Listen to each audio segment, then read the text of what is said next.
Hi, hello, வணக்கம் அன்பு நண்பர்களே எல்லோரும் எப்படி இருக்கிறீங்க? Welcome to my channel. நான் முதல் பதிவு ஆஷாட நவராத்திரியினுடைய முதல் பதிவு கொஞ்சம் தாமதமாயிடுச்சு, மன்னிச்சுக்கோங்க. இன்னைக்கு 2ஆம் நாள். இன்னைக்கு நம்ம நவராத்திரி தகவலில் என்ன தெரிஞ்சுக்க போகிறோம் அப்படின்னு பார்த்தீங்க அப்படின்னா, அம்பாளுக்கு நவராத்திரி அப்படின்னு சொன்னாலே நிறைய நெய்வேத்தியங்கள் தான். ஓகேங்களா? இது விரதம், முழு பட்னி விரதம் இருக்கக்கூடிய விரதம் இல்லை.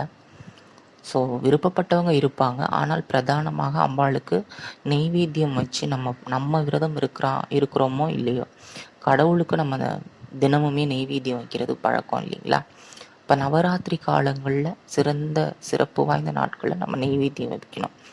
என்ன நெய்வேத்தியம் சிறந்தது அப்படின்னு சொல்லிட்டு நம்மளால் முடியும் என்னும் பட்சத்தில் உங்களுக்கு என்ன விருப்பமோ எல்லா விதமான சகல சைவ உணவுகள்லேருந்து வெங்காயம் பூண்டு சேர்க்காம நீங்கள் எது வேணாலும் வைக்கலாம் அம்பாளுக்கு.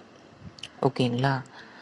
உங்களுக்கு தெரியாததில்ல, லெமன் சாதம், புளி சாதம், தயிர் சாதம், கலவை சாதங்கள் எது வேணாலும் வைக்கலாம். ஆனால் மிகவும் உயர்ந்தது எது அப்படின்னா வெறும் அன்னம் தான். உப்பு போடாத அன்னம், சுத்த அன்னம்னு சொல்லுவாங்க. அதில் ஒரு